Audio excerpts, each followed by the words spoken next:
What happens when logic fails equivocally in this dubious reality? This question makes every one of us wonder, each and every day, before taking a decision, which affects us in ways that we don't understand. What exactly does logic mean in this sense? A simplified explanation is one that makes us find patterns through learnt and understood theory.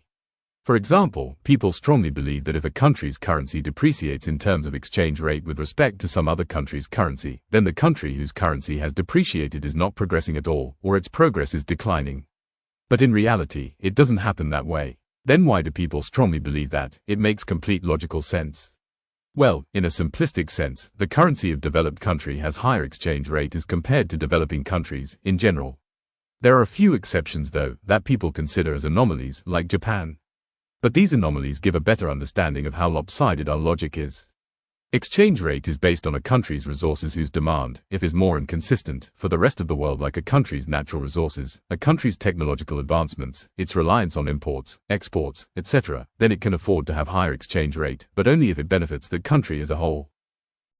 People think that market forces are completely responsible for exchange rate. But that's not true at all. A country's central bank and its government maintains control over exchange rate through policies and valuation or devaluation tools.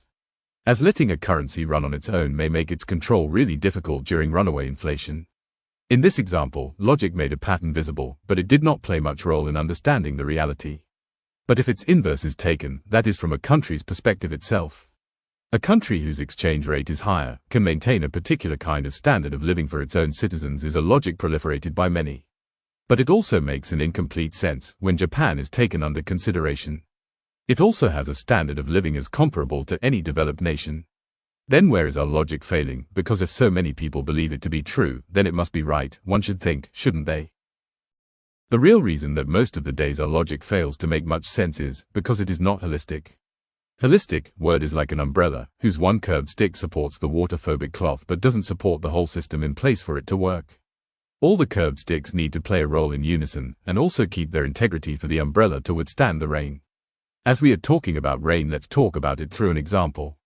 Take a weather forecast. For example, it looks sunny in the morning, afternoon has quite a scorching heat, and suddenly by evening, dark grey clouds cover the skies, and by night itself, all the roads are flooding, and one falls sick within a few hours after they forgot to carry umbrella, for they felt it will not rain as the day was quite sunny in the morning. If one asks someone who has experience of how monsoon works, then they would explain it through their experiences. But if you ask them whether today, monsoon will start or will it rain today, then some might confidently say yes, but seldom it happens. Then why were they confident to levels that their logic said, it surely will? Simply because there were a few tells that strengthened their belief, but for it to rain, there are many factors that need to come together in sync, like lapse rates, saturation levels of moisture in the air, favorable winds, and overall geography of the area. People have seldom that much knowledge about the things. When I was doing my bachelor's, whenever I read a concept, I thought I was the master of it. I felt it, because I understood the concept that was presented before me, but I always fell short of realization.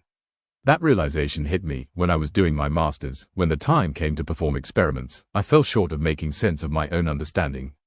Every time I took an experiment to perform, I made blunders, because a few basic questions made me lose confidence in my own concepts. I knew about stress and strain to the extent that I could tell all the equations and their complete concepts.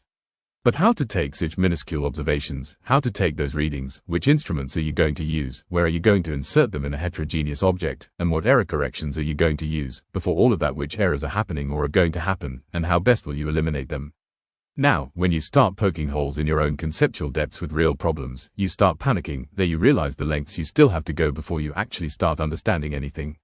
Most people believe that theory is difficult to devise, and once it is completed, it can be replicated with ease in the real world, but that surely never happens. There is quite a process there, where both theory and practicality meets, to give rise to some empirical constants that play a game of tag, before stabilizing a concept. Which usually takes months or years of constant and consistent efforts, and thereafter scaling it to the level of usage, is another gigantic task of its own, like building a spacecraft from scratch. To take you through a real, basic and most misunderstood concept of physics, I think is force cancellation. We have been learning this concept from our school days, whose usage was quite frequent in the college days, and afterwards even in the university, it was quite widely and vividly used. So what exactly it entails? Well, when all the forces balance each other, they get cancelled. Well, such an easy concept, right? If summation of all the forces is taken, then it should be zero, and that means it is stable, and all the forces are cancelled. But did any force get cancelled? When we were asked to draw a free body diagram of the same, we marked all the forces with their respective points of interaction and the direction on a particular object. But we never actually cancelled them, did we? If one goes into depth and moves from static forces to dynamic force application, all the forces that are supposed to cancel themselves in an object will make their mark if they are applied at different times, and also if you increase some force, some other supposedly cancelled force also comes into picture. Many people fail to understand this fundamental issue in the concept, which states that in some detail in its assumptions. The assumptions itself are the roadblocks of the concept. Like in the earlier example of exchange rate, not considering anomalies like Japan gave us a false idea of the patterns existing in exchange rates' relation to development of a country. Assumptions make understanding simple, but they also make understanding skewed. It doesn't give one holistic picture. Of course, at that stage of education it was not needed and also not important, but a small mention that all the forces are just stabilized, in a way that net effect is not visible to the naked eye, would have made more practical sense of this concept. I will give another example to emphasize on our topic at hand. If some country has high standard of living compared to the rest of the world, then we consider in general that they must be relatively living a comfortable and happy life. But what does high standard of living means to a consumer in the domestic market?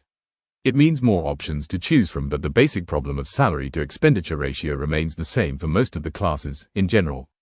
If their nation has a global reach, not impact, but reach, then they have more opportunities, but also other factors come into picture like migration, high competition, knowledge economy, etc.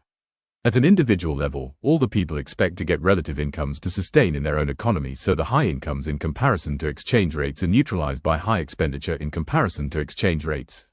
The choices are expanded and more, as all the other countries try to increase their export to these countries by reducing profit margins, but in terms of exchange rates, they still make a decent profit, but the transport and competitive costs in the importing countries doesn't make much of a dent for the consumer there, as they still have to pay a huge sum for the same product.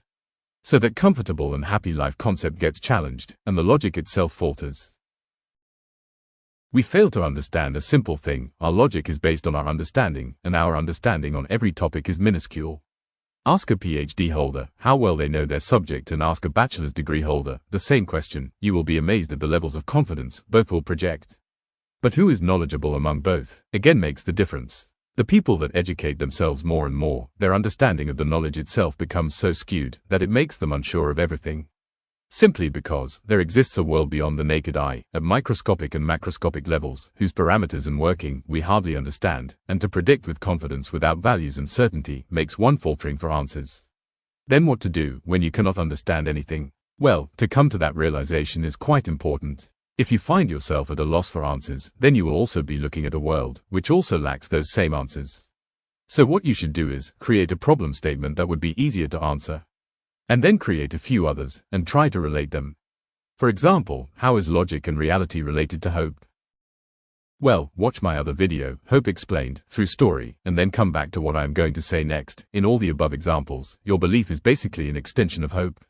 You are hoping that exchange rate will behave the way you believe. You are hoping that it will rain. You are hoping that monsoon is already here before answering. You are just hoping based on the tells, because even you or anyone in this world cannot predict future with certainty. Most of the days, we hope that our logic is as near to reality as possible. You hope that based on the schedule of tomorrow's office event, you will at last be able to enjoy a little, after so many grueling days. But at the end of the day, even if you are logically correct, all you can do is still hope. You hope that you will enjoy the coffee in the evening at your favorite kiosk. Logically you will, because you enjoy it most of the days, and logically, kiosk would be open. But again, what if the owner went away for a while, or the coffee beans used are not the ones of your liking? All you can then do is hope. Hope is answer to our beliefs where answer evades us, and their fulfillment raises our expectations a bit more, each and every time. To know hope and its relation to void in detail, read my book, Hope, Void Entanglement, and if you have any queries regarding this topic, let me know in the comment section below, and I will try to respond at the earliest. And if you like these types of videos, subscribe to this channel. Thank you and have a great day. I hope you have a wonderful life.